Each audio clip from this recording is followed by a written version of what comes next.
The principal's face changed a little as she stepped into the house. The woman who was known for her fierce and strict personality instantly turned into a quiet, shy girl. A light but heartfelt smile spread across her face, as if a sweet wave of old memories had touched her. Slowly she looked up, the smile still on her lips. Then she spoke in a very soft voice. "My name is Ye Wuxian. You can call me Wuxian or senior sister." She held her breath for a moment, then her tone became a little serious. "But when we're at work, you have to call me principal." She smiled once more and asked, "Do you understand what I'm saying?" Hearing this, both Kim and Xiaoman were completely stunned for a few moments. Surprise was clearly visible on their faces, as if someone had done some magic in front of their eyes. Is this the principal? Kim thought to himself. His eyes automatically got stuck on the principal's face. The woman whom they knew till now as a strict, disciplinarian and mysterious woman, always in her uniform, covered from head to toe, whose eyes also reflected discipline. Today the same woman was standing in front of them in a very beautiful form. Her open hair, a light smile on her face, and there was a sparkle in her eyes. Xiaoman whispered softly, "I never thought that the principal could be so beautiful." Kim nodded, but could not say anything. A new feeling had started growing in both their minds, an unknown curiosity along with respect. Seeing the surprised eyes of both of them, the principal smiled lightly. There was a bit of shyness, a bit of intimacy, and a hidden uneasiness in that smile. "Okay, forget it," she said softly, but this time her tone did not have the harshness that was usually there in her words. "You can call me by whatever name you want." Her gaze remained lowered for a few moments. Then she slowly took a deep breath. "It will not be easy to change my name suddenly to everyone." She said this to herself, as if explaining to herself. After this, she raised her eyes and started looking around the room. A different expression suddenly appeared on her face. "By the way," she said softly, "where is Lu Fan? He should be here." At the same time, Jian Yang entered the room with 3 cups of coffee in her hand. Her movements were simple, but her eyes were filled with a warmth of familiarity. She offered one of the cups to the principal and said with a smile, "Lu Fan is in his bedroom right now. He had to make a call, so he went in there." The principal nodded and took the coffee cup. Just then, the sound of someone coming down the stairs resounded, soft, but enough to capture the attention of the whole room. Everyone's eyes turned in that direction involuntarily. Lu Fan was slowly walking down the stairs, but his eyes were fixed on the tablet screen, where Captain Li's face was visible. Captain Li, the same person Lu Fan had met before. When Uncle Tu sent him to practice before the national exams, he had accompanied Captain Li on many dangerous missions. He had even saved his life. "The graves are for those brave soldiers of the Griffin Legion." Captain Li's voice was low but heavy, "who were brutally killed by Jin Zixi's army." He paused and took a breath. "We lost them, but their memories will live on." Captain Li's voice was soft but respectful on the video call. "Their graves have been successfully built," he said. "Lu Fan, thank you for your hard work. What you did wasn't just a mission. It was an act to put our brothers' souls to rest. Please pass on our condolences to their families who suffered." Lu Fan's eyes drooped. He nodded deeply. No words could fully express his feelings at that moment. Then, he smiled slightly. He slowly turned his tab's camera towards the room. "These are," he said, "my family and my friends." The camera captured each face: Xiaoman's gentle smile, Kim's serious eyes, Wuxian's deep gaze, and Jian Yang's calm presence. "If everything goes well," Lu Fan said, "and we enter the portal later, we can all meet once again." As Lu Fan turned his camera towards everyone, Captain Li's image on the screen became a little clearer. His face was no longer just on the tab screen. His words touched the whole room. He looked at everyone with a slight smile, as if he was really there. "Hello," he said, then took a step back and clarified his position. "Old Bei Fei, I am the captain of the 78th Squad of the Griffin Regiment. Lu Fan's old comrade. Lu Fan asked us to build a tomb for the victims who died in the camp, and I, the captain, Jiling and Jinggu, are all working together to complete this task." His voice was steady, but it exuded combat experience, leadership skills, and the dignity of a true soldier. "And I," he said after a pause, "I am here on Captain Tu's special order to investigate the attack on the border."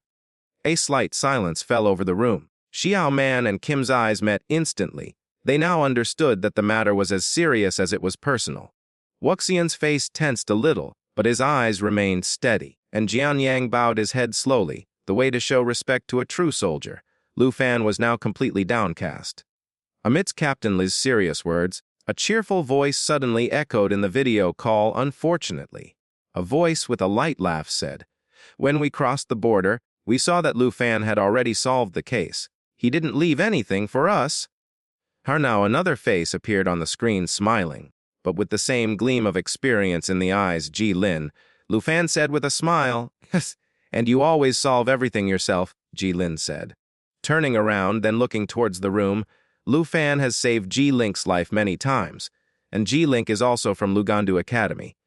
Just then a third voice was heard loud, cheeky, and with a very different tone on, Hey, stop bragging, you guys." And now another face appeared on the screen, Song Gu, in his usual demeanor, as if it were his responsibility to spice up every conversation, speak plainly. He joked. This whole matter was actually settled by the principal of Lugandu Academy, who personally crossed the border and brought everything under control. Lu Fan was just following behind, and everyone was still laughing at what Xingyu said when suddenly Lu Fan's face hardened a little. A light shadow appeared in his eyes. The atmosphere in the room slowly started to change, as if someone had suddenly stopped the air. Actually, Xingyu left his words incomplete. The real story of this mission is something else, what happened across the border. He took a deep breath. There was a massacre there, and it was none other than Lu Fan who did that massacre. The whole group, including Jin Jixi, was wiped out there. The room fell silent. Xiao Man and Kim's eyes met, both shocked, but did not dare to say anything. Jian Yang looked down, and the smile on Wuxian's face had disappeared. The cheeks of all the members of Lu Fan's group were slowly turning red, from embarrassment, or perhaps from the discomfort of hiding what had just been revealed. They were silent. Their silence was the best answer. Just then Principal Wuxian, who had been listening all this while, slowly raised his finger. No words, just a small gesture. He slowly pointed to the tab and asked, "Is this top secret?" His tone was very light, but there was an order hidden behind it, as if she was reminding, "There are some truths that are best hidden from the heart, not from the world." Okay, guys, G.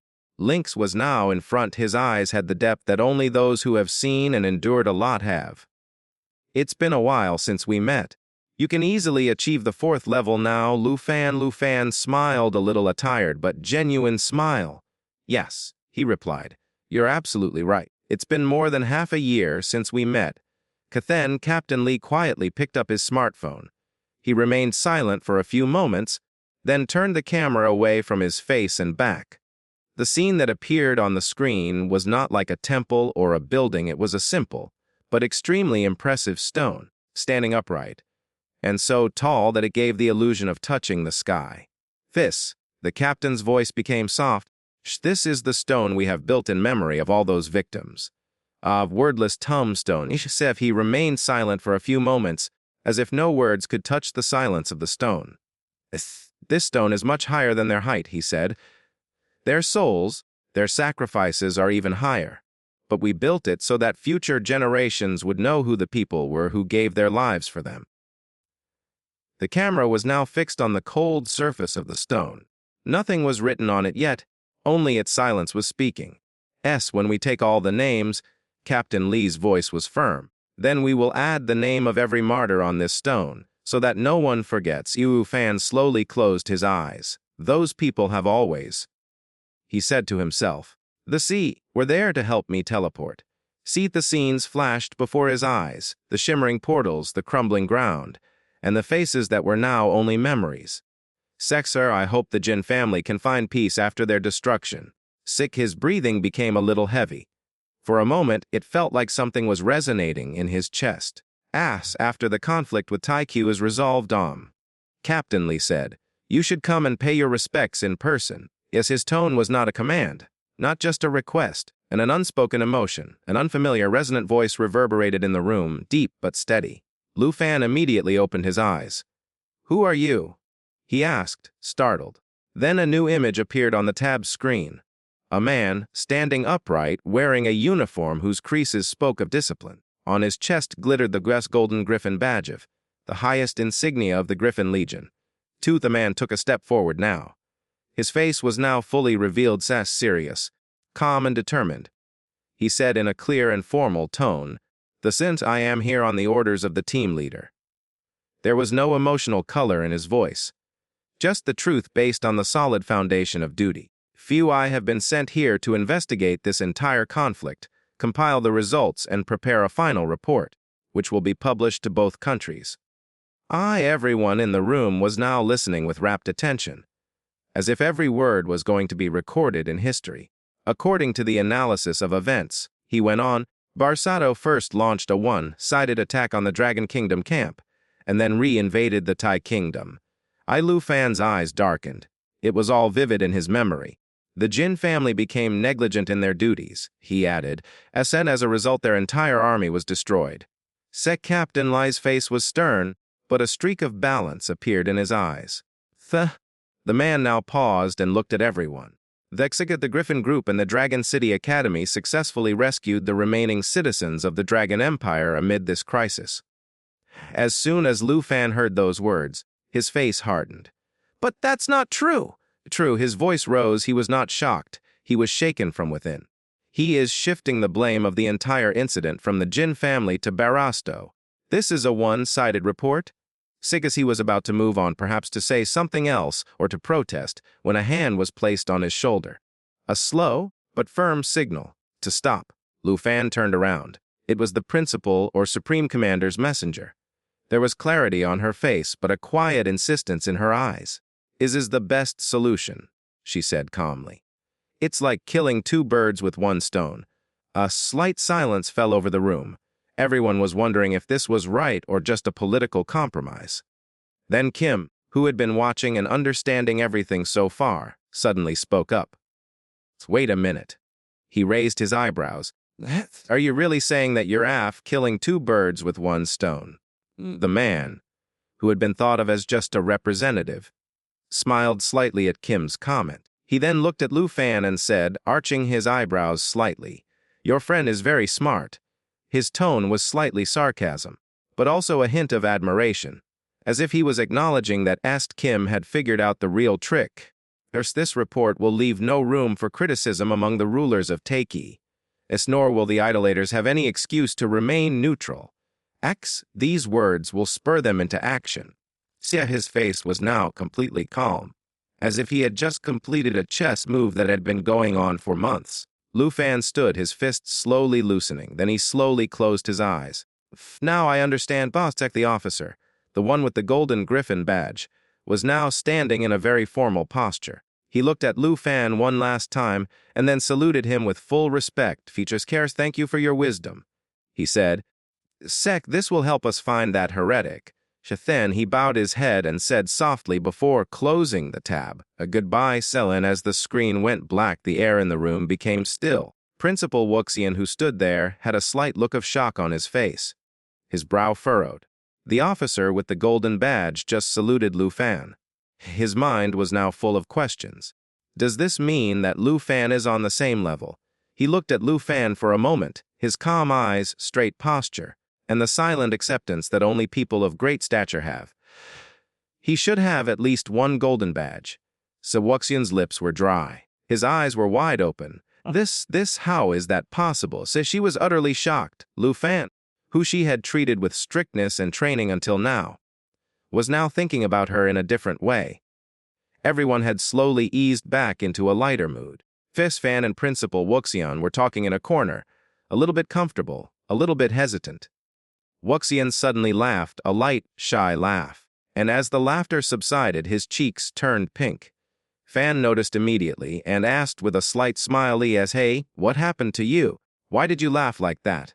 The principal didn't look at him, just stared straight ahead and said, "Nothing special." Then he bowed his head slightly. "I just think you're too ambitious." As she said this, her cheeks turned even redder, as if she was silently scolding herself for saying that. Lu Fan responded with a smile. I'm feeling uncomfortable now." His voice was mischievous. "'Cause sometimes big sister scolds me, and sometimes she laughs like this. I don't understand. Lu Fan headed for the door, ready to go out. But as he opened the door, a shadow stood in front of him. Very big, very heavy. Lu Fan was startled. He looked up. "Hey, brother!" "Hi," he said in surprise. "Fee, how are you looking for me?" The man standing in front of him was a giant figure, broad shoulders, deep eyes, and a smile on his face. Here's Andre, his old teammate, best friend from the days of the national test. Andre replied with a laugh the second. "Of course I was looking for you, Lu Fan. Sure, you have been looking for me everywhere. But I finally found you." Lu Fan's eyes lit up. He spread both his hands. "Andre! Oh my God! I'm so happy to see you." They hugged each other tightly, as if they had read a forgotten chapter again. "Oh, you've really come to Dragon Country." Just then a familiar voice came from behind. "Come quickly." "Ah, quick, says Liv Fan." There was a bit of surprise and a bit of playfulness in her eyes. "Everyone will be shocked to see you at Dragon City Academy," Lu Fan said with a smile. "Come on then. Let's go home, there's a lot to talk about." As he stepped inside, a familiar scent entered Andrew's nose. The warm aroma of spices, the slight sweetness of roasted rice, and the scent of a special dish that went straight to the heart. He took a deep breath, then smiled. "Sexta, I've come all the way to see you, but where does this wonderful scent come from?" His eyes now wandered to the food. Just then, a laugh came from around the corner. "Hey, is that Andre?" Hankis slowly appeared, twirling a wooden spoon in his hand. "Gia Oman told me that you praised my food a lot." Andre nodded immediately. "I can't forget that, friend." "That roasted meat and that fennel soup." As soon as Hanke heard this, he smiled and said, "Then for today, there is a special arrangement." Then, as if magic happened, he started arranging bowls, plates one after another on the table. In a moment, the table was filled with food. Hot parathas, steamed rice balls, spicy noodle soup, spicy meat, and sweets that would make your mouth water just by looking at them. Come, let's all eat together," Hanke called everyone. Lu Fan was smiling. The principal was also looking at the food in surprise. All the other members slowly came near the table. And Andrea, now a little emotional, a little hungry, said as he walked towards the table, "Thank you very much. I really came at the right time." Andre's eyes widened as he saw the food. "Lo Fan," he said, as if dreaming. "Ever since the national test, I've been thinking about this food every day. It was really delicious." His voice was sincere, but from the other side of the table. Kim and Gia Oman looked at each other and smiled. He's talking nonsense." Kirsaus Han Ki, who was very happy to hear the praise for his hard work, laughed and said, "If you like it, eat as much as you want. And if it's not enough, I can make more." Everyone laughed as soon as they heard this. Principal Wuxian also smiled and said, "Sister Han's cooking skills are really amazing. Even the international students seem to like it." Then he lightly pointed at Sandri and said, "Ves International." Andre laughed and immediately picked up the spoon and said without pausing, "Enel student, I have come to invite Lu Fan to Snow Country." "Stat? What?" Lu Fan, who had been enjoying his meal, suddenly stopped. "You are inviting me to the Snow Country?" There's his eyebrows raised. "Is there a special reason for this?" Andre quietly put his hands in his pockets. There was still light conversation and laughter all around, but his face had turned serious now. He opened his palm, and in it was a glowing object. Waves of blue and purple light seeped from his fingers, as if from another world. "I want to show you something. Lu Fan, this is what I came for." Everyone's eyes were now focused on the object. As Lu Fan laid eyes on it, a status window appeared toward me. Shadow Island breath, Toileas gradis epic material, Toias description citor. The light stone is now corrupted by the power of shadows. Shadow breath has gradually gathered on Shadow Island. It is the breath that rises from the depths of darkness. Lu Fan's eyes widened. "Das, Shadow Island, breathe," he mumbled. A name immediately flashed in his mind, Shadow Dragon King, and the S contract that required 3 special materials to complete. This one of them. A wave of sass excitement and surprise ran through him. He slowly inhaled, as if he had touched an old dream. "Saxandra," said in a serious tone, "my family has received a great commission. We must go to Shadow Island and destroy the shadow waterfall that lies at the center of it. As a result, The entire island has been shrouded in black fog. The monsters there have become more elusive and deadly than ever. If I was only able to get this one ingredient from there, the rest is now up to you to do. He told the team to retreat. Anasindre said while wiping his mouth and then looked at Lu Fan's part. Pass, if you don't feel like eating now, he smiled. Then I'll eat. Lu Fan bowed his head, took a deep breath and said, and slice I know, and so he slowly looked to the side and said, I'm joining too. Just then, rapid footsteps echoed outside the door. Dap dap, as if someone was walking with full force. The ground in front of the house started shaking. Hey! Andre was startled. You agreed so easily. There was surprise in his voice. I can't believe Lu Fan agreed to come with me without arguing. He still couldn't understand what the matter was. Hey, did you see? The guy who was heading to the island was so handsome? A girl whispered to her friend. He was dressed like he belonged to a noble family. Andre, meanwhile, said seriously, I was just about to say that this island is perfect for upgrading. The materials there will be extremely valuable. While they were talking, a figure appeared near the door. The person who had only been seen from afar was now at their door. He took a breath for a moment and then raised his hand to knock on the door. Success inside. Lu Fan looked at his elder sister and asked excitedly, Elder sister, may I go in? She was about to say something when she coughed. Lu Fan was startled. He saw that big sister quickly put her hand over her mouth, and then when she removed her hand, blood, a few drops, but nothing was hidden from Lu Fan's eyes. His eyes widened, he couldn't even speak. Big sister was still smiling. She said, yes, of course, you can go. Then she added with a slight tired smile. That's good too. Now the question arises, what is Big Sister hiding? Lu Fan's eyes were filled with panic. Big Sister, are you okay? What's going on? Her voice was shaking. Big Sister was about to say something, but her legs started shaking as she started fainting. Hey! Hanke immediately held her. Are you cold? Come, I'll put you on the sofa, get some rest. But Big Sister shook her head. No, there's no need for that. Her voice was low and shaking. Just then, tuk, there was a knock on the door again, and Lu Fan was startled. Who now?